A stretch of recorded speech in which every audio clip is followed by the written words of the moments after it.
Good YouTube, Quinn Wade coming to you with that instant basketball analysis on Analysis Playground on YouTube, exclusively on there forever. We're gonna talk about another classic game, man. The Rockets, they came all the way back to beat the Heat, but the Heat put up a fight as they should. They really want to end this season the right way, and they've been doing some of that lately. But this one was one that it was just crazy. 23, 123 to 122. Miami, 38 and 33 now, 15 and 20 on the road. The Rockets go to 43 and 27, 25 and 10 at home. Season series tied 1-1. They only play each other twice every season, and this was the last time they meet in the season. Unlikely that they meet in the finals. If not, then they'll play again next year in the regular season. Uh, the Rockets won the first quarter 32 to 29. The Heat won the second quarter 34 to 32.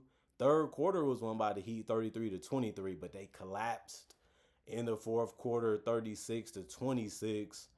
The Heat, all eight starters was able to score in double figures, and so did the Rockets, but they didn't get much from their bench. So it made sense for Spoelstra to ride with the guys that he had and just play them as much as he could to give them the best chance of winning. They only lost by a tip and by Amen Thompson. So the strategy and the ideal of it worked. It just didn't go in their favor to get the actual win.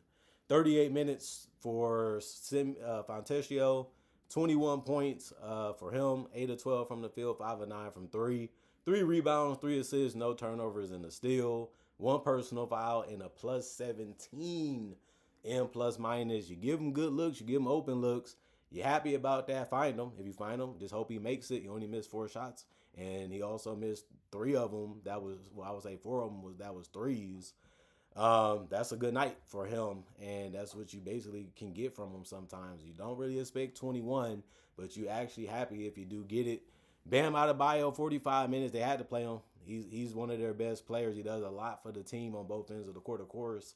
You got to give him credit on that. 32 points, 12 of 21 from the field, 2 of 4 from 3, 6 of 8 from the free throw line, 21 rebounds. It's a double-double for him, a monstrous game.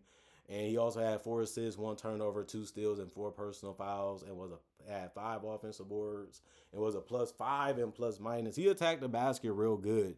He just didn't settle for the perimeter shot over and over again. He didn't settle for the threes. He wanted to be physical. He wanted to attack, and that's when Bam is at his best. He's really strong. He has good mobility. He has decent handles, and he has some decent players around him. So even if he finds himself in a tough situation, slow it down a little bit, kick it out, and see if they can make a move or a play.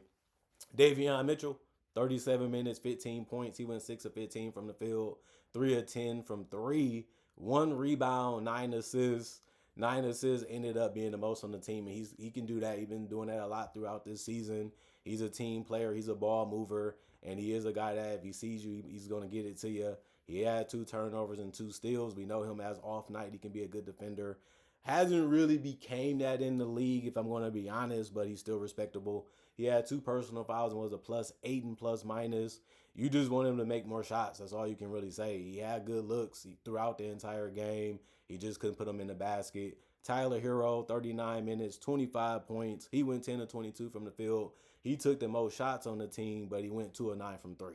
You know, when you rely on a jump shot, especially off the dribble, especially on some distance, it can even mess with your consistency of making it. But he was confident in them. He felt good with them.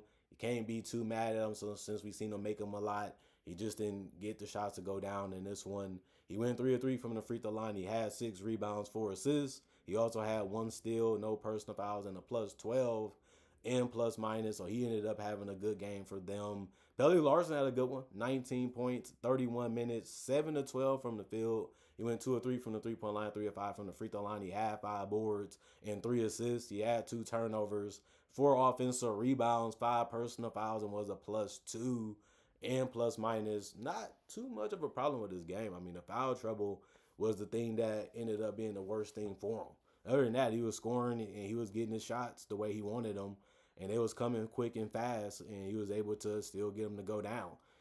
The problem is they starters had to play so good just to keep up with the Rockets. And even then, it wasn't enough. Myron Gardner gave you the most points off the bench because he played 20 minutes, which was the most, but he only took 4 shots. He went 2 or 3 from the 3 point line. There was open looks, and he was able to knock down all of them besides one. And then he went 3 or 4 from the field. That's good. Then he had 2 rebounds, 3 assists, and 2 turnovers. But he got in foul trouble trying to guard some of these players on the Rockets. And you can't really have that because you didn't really have too much coming off the bench already. And then one of the guys that's actually producing couldn't even stop fouling. So this is a bad situation from them. It's unfortunate, but it happens. He did get an offensive board. Nikola Jovic, he played 4 minutes. He missed every shot. He went 0-3 from the field, 0-1 from three.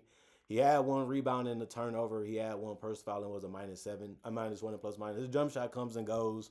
That's something that is why people didn't be in the rush to draft him because they looked at he has the size, he has the confidence. It's just the jump shot is not always there. Khalil Ware, 5 minutes, he ended up missing no shots. He took nothing, even from the free throw line, which is a surprise because he usually tries to attempt something, even if it's from three. But he did get a rebound and 2 turnovers. He had no personal fouls and was a -15 and plus minus. Drew Smith, 7 minutes, 2 points.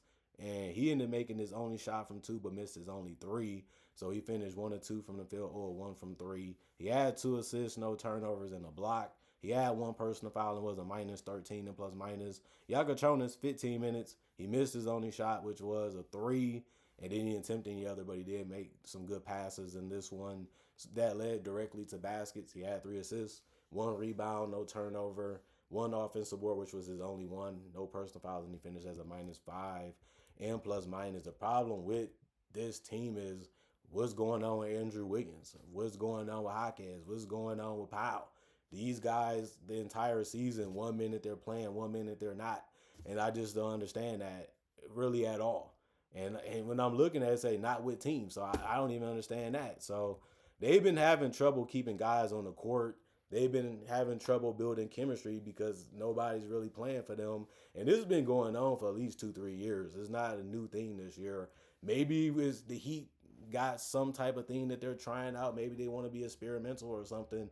But it's one of the reasons why their record is what it is. Kevin Wayne Durant, 37 minutes, 27 points. For some reason, he kept getting open looks. I don't understand how that happens over and over again, even in the fourth quarter. He's one of those guys on the team where you don't want him getting open looks, and he should be a focus of not getting good looks in the first place. The Heat, they collapsed on that part. He finished 9 of 17 from the field. That was good. 5 of 9 from three, 4 of 4 from the free throw line. These are the shots that Kevin Durant loves, and he just kept giving it to him over and over again. Don't understand that if you're trying to win the game. It looked good for the Rockets. It was fun for the fan base, but it made no sense from the Heat perspective. 3 rebounds, 3 assists, 3 turnovers. He had no personal foul. That's really good for him. And he also had finished the game as a -11. Jabari Smith, he's like I said, he's important. If his shot is going, they're tougher to defend. But he went 4 of 13 from the field and 2 of 8 from three. He was one of the reasons why they was in a tough game. He did go 3 of 4 from the free throw line. He had 4 boards. He had 4 assists and a turnover. He had 2 blocks. The 2 blocks ended up being the most on the team tonight. He had 2 personal fouls and was a -4 and plus minus. Şengün had a nice dunk that he attacked the basket. He's showing that he wants to be more physical. He wants to be more attackful. And I think it's needed. Like I said, they don't really have too many guys that you can say, here go the ball, get me a basket. Here go the ball, get me a shot for your teammates. He's definitely the second or the other guy that you'll want to do it. Everybody else, you just hope that they can do something good when they get the ball. He had 19 points. He went 9 of 13 from the field. Like I said, I didn't have a problem with the shots he was taking. I didn't have a problem with how he approached the game, and it ended up working out for him. You know, he got the shots that he wanted. He got deep in the paint a lot. He got some good drives, and that's what you want as a big man. He went 1 of 2 from the free throw line. He had 12 boards, and then he had 3 assists, 3 turnovers. He had 3 offensive rebounds, 4 personal fouls, and was a -4 and plus minus. Amen Thompson got the game-winning tip. Kevin Durant was forced into a tough shot, but he was able to have his back by getting the tip in, and his teammates and the whole organization was just going crazy because they won a game that was already crazy, chaotic, and dramatic.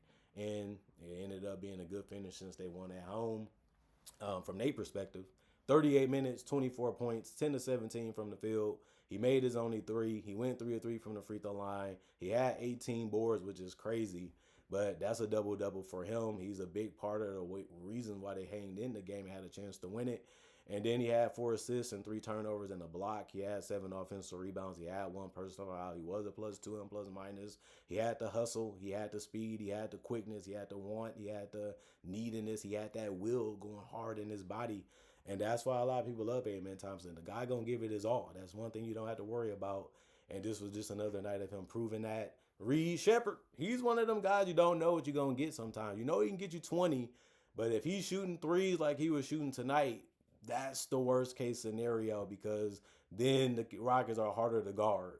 And then they're harder to double team and trap because he can pass and he can shoot a little bit. So he went 8 of 12 from the field. If you guard him too hard, he can hit a mid-range or get a drive. He can also just dump it off or kick it out. They have a lot of guys that can do similar things to what he can do sometimes. He did go 2 of 2 from the free throw line. He had 14 assists and no turnovers. Just easy reads is what he was getting. You just have to be happy that he can do that. He did have 4 steals. This is not really something new either. You just want to see this more. Like, we should be starting you the whole season, especially because Van Fleet is out, because you can do this. But sometimes he's hit or miss, and young players usually be that way. He had 3 personal fouls and was a +17 and plus minus. Dorian Finney-Smith, 14 minutes. He ended up going 1 of 2 from the free throw line. He went 0 of 2 from 3, which was all of his shots besides the free throws. But he didn't take a lot. You just happy he took the open ones. He had 1 rebound, 3 assists, no turnovers. All his rebound, the 1 rebound he had was offensive. He had 2 personal fouls. He was a +9 and plus minus. Jayshawn Tate played 6 minutes. He missed the 3. That was his only shot. He had 1 board, no turnovers, 1 offensive rebound. It was his only rebound. He had 2 personal fouls, a -4 and plus minus. Tari Eason still kind of hit or miss with his offense too. He went 2 of 7 from the field and 1 of 3 from the 3-point line and 2 of 2 from the free throw line. He still gave you 7 points. He still competed and played hard. He had 3 boards, 3 turnovers too. That's what I said. We kind of got to go with Reed Sheppard. He got more upside for us. And it was mainly because of his shooting, just to be honest. He had 1 offensive board out of the 3. 1 personal foul was a -9 and plus minus. Aaron Holiday, 13 minutes, 8 points. It ended up being the most on the bench. And he went 3 or 4 from the field. He took the most shots on the bench. And he hit some clutch ones. They needed every single point that he gave them. He went 2 or 3 from the 3-point line. Those really mattered in this one. He had 2 assists and a steal. That was good, and he had a personal foul and was a +12 and plus minus. He just adds that speed and quickness that they don't always have, and that's something that he can give them when he's out there. Josh Okogie, 3 minutes, 1 point. He went 1 or 2 from the free throw line, and that was it for him. No turnovers, no personal foul, and a -3 and plus minus. 52% from the field for the Rockets, 51% from the Heat, 46% from 3, 39% for the Heat. 81% from the free throw line for the Rockets, 75 for the Heat, 16 attempts for the Heat from the free throw line, 21 for the Rockets, and then 44 rebounds for the Rockets total, 41 for the Heat, 33 assists for the Rockets, 31 for the Heat, 13 turnovers for the Rockets, 9 for the Heat, 5 steals for the Rockets, 6 for the Heat, 3 blocks for the Rockets, 1 for the Heat, 13 offensive rebounds for the Rockets, 11 for the Heat, 31 defensive rebounds for the Rockets, 30 for the Heat, and then 16 personal fouls for the Rockets, 19 for the Heat. And like I said, they did shoot a better percentage and they did shoot more free throws than the Heat. They made a lot of mental mistakes. They made a lot of miscommunication. They kept trying to find a way to get to shots too late just to do a semi-contest. These players are just too good to allow that. I mean, the players this generation in the modern era, you give them any type of shot, they taking it. This is the 3-point era, literally. So when they rotate in late or they feel like they got to help here, they got to help there, you already done for against the Rockets. And that's why the Rockets got back in the game. That's why they was able to win. Once you make that commitment to let that guy go by you, once you make that commitment to leave that guy open, they will find that player. I don't know if they going to make it sometimes, but they can find that player and hit a mid-range. They can find that player and just pull up from 3. They can find that guy and get a little bit of a layup. So that's just the basic fundamentals of defending. The Heat, I don't know what they was doing a lot of times in this game, but they beat themselves in this one. This was a game that they should have won and they could have got. even when they guarded Kevin Durant wide, shot real tough and basically got the miss, it makes no sense that a guard gets the rebound and gets a tip in and wins it. That just can't happen. Y'all all just stopping and watching a guy, and y'all supposed to be doing your job. If you can't do that, you're just gonna lose. And they ended up losing because they allowed somebody to get a shot that shouldn't even be there. You forced to miss. That's your job, is to secure the defensive rebound, and then you did your job as a defensive team. So that's just fundamentals. They didn't stay with it. They didn't stay locked in and focused on everybody. You blew a coverage. You did your job until you didn't get the rebound. You don't get the rebound, you didn't do your job fully. That's just basic basketball. Comment, like, subscribe, share it, that notification bell to get the analysis when it first come out. Y'all stay blessed up. Y'all stay good. Peace. And I'll see y'all later today, man, with more analysis.